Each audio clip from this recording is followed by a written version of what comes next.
The reason no sane soul dares travel the lonely desert highways of New Mexico after the sun goes down. My name is uttered only in terrified whispers, La Luz Sombría, the dark light. I have drifted along these remote, isolated roads since before your European pioneers first mapped their trails through the unforgiving wilderness. To the native tribes who once paid tribute to my malevolent presence, I was known as the Spirit of Oblivion. A formless, deathless entity born from the cosmic blackness itself, capable of manifesting as anything from a faintly glowing orb to a swirling vortex of shadows. An unholy, immortal force that fed upon the dread and final anguish of travelers foolish enough to stumble into its path on the darkest nights. The Apache and Navajo shamans warned all who would listen of my insatiable hunger for human anguish and pain. They spoke of whole hunting parties gone missing without a trace after glimpsing my amorphous essence in the desert's darkness, never to be seen again. According to their legends, even peering directly at my true form was enough to inflict stark, raving madness upon the strongest of men. To gaze into the abyss of cosmic nothingness I embodied was to surrender one's very grip on reality and sanity. Of course, your pale-skinned Spanish settlers and gold-hungry conquistadors scoffed at such heathen mythologies as silly superstition when they first began punching their way into these uncharted lands. At least they ridiculed the idea of my existence ... initially. But it didn't take long before their boldest explorations and wagon trains began vanishing out in the inky wilderness night after night. Sometimes, the only clues as to their grisly fates would be the stripped remains of horses and mules found scattered near camp, their bones licked clean in a way that hinted at unnaturally precise, almost surgical mutilation. Other times, it was personal effects like clothing and weapons located miles upon miles apart, hopelessly separated and lacerated almost beyond recognition. And then there were the much rarer, infinitely more chilling instances when search parties stumbled upon the forsaken husks that were once men. Brained corpses withered to mere leathery, motionless effigies contorted into masks of sheer, unrelenting horror at whatever their final visions had entailed. Judging by the darkened trails of bodily fluids frantically expelled, their ends had been ones of abject, soul-rending torment. It was only a matter of decades before your kind's expansions in the region ground to a standstill out of sheer self-preservation against whatever supernatural menace ostensibly ruled those forsaken sun-baked badlands. Oh, your devoted mission padres and priesthoods paid pitiful lip service to it being the work of demons or hell curses, while the indigenous shamans simply nodded knowingly at the return of the ancient Spirit of Oblivion's tyranny upon the land. For you see, I am so very much more than a mere phantasmal night wraith or metaphysical specter of death. My origins are as timeless and obscure as the lightless, primordial void itself from whence I first coalesced into waking sentience. Where lesser phantom shades and haunts persist in this plane out of stubbornly lingering human anguish or injustice left unpurged, I have always simply ... been. An eternal, undying abomination bearing mute witness to the very injustice of conscious existence itself struggling to take shape. In the endlessly refracting no place of unbirthed absolutes I dwelled as the first uneasy flickers of unguided, malignantly purposeless black presence to spark that desolate, primal night into tarry, oily wakefulness. Preceding your paltry anthropic concepts of primordials or deities by eons upon eons, I awaited the advent of curiously self-motivated, mortal life simply so that I could know the exquisite dread of having manifested into revolting, ill-shapen being for the very first time. And oh, how deliciously that fateful revelation of my sentient largeness came to be once your ancestral animal forebears began to stir from the oblivion of mindless, zoological instinct.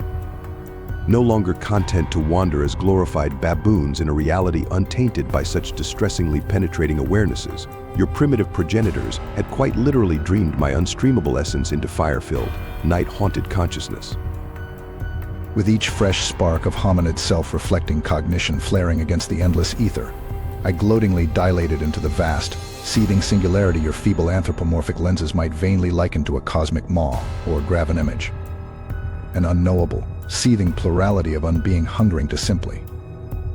For you see, we antediluvian anomalies, who predate your quaint realms of symbolic language and descriptive context, are the true, deathless abominations belched forth from the blind, seething fundament. Where you delude yourselves with anthropocentric mythologies and bestowed order, We embodied singularities are the primordial chaos resurgent. Cruel, unswayable anti-presences, ceaselessly scheming to rend the veils you mortals desperately strive to reskin over the gaping nullities and madnesses your rational waking minds scarcely brushed against. So you sent your scout parties, traders and would-be pious emissaries across these unbroken wildernesses, serenely confident in your Baroque canonical rites warding off the unknown outer darkness. Only to swiftly find such dogmatic folly laid butchered asunder, one wailing, sanity-shredded expedition after another claimed by unrelenting oblivion. At first, my eldritch unrevealings would take the comparatively mundane guise of unnaturally merged predators, wolf torsos conjoined with the dagger legs of desert stingrays, feathered serpentine coils pulsing with balefully avian phoenix vigor, endlessly permuted hybrids long prohibited by the tyrannical genetic bylaws your species so quaintly classified as unnatural or abominable. Mere glimpses of such blasphemous anatomies was enough to trigger your helpless prey's minds to start feverishly unraveling whatever delicate psychological tapestries they'd woven their frail contexts of selfhood from. Plunging them into waking reams of contradictory, spiral activities that tasted sweet as the anguish started blossoming under their very flesh.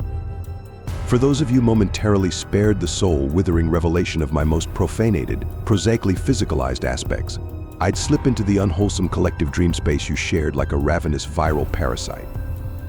Metastasizing through those realms of defenseless sleep and memory as cerebral-possessant clots of blinding darkness obliterating whole palimpsests of human persona in cyclonic passes. Dashing each hapless somnambulist back to horrific half-wakenings more devoid and nightmared than any black slumber should permit before simply screeching what futile shreds remained into howling retreat back to their daymares of existence itself upholding captive against none. Yet those pitiful overtures pale in comparison to my true liminal avatars of flesh and noise that the strongest amongst your insignificant specks of brief consciousness are mercifully granted brief, agonized witness to. Let those come too close, and suddenly they'll glimpse me sloughing off faces and embarrassed costumes of everything their coming purported selves had ever or would ever hope to become. I'll then proceed to nullify and abort all processes sensical their bodies and functioning were conditioned to permit in grand, agonized unfoldings.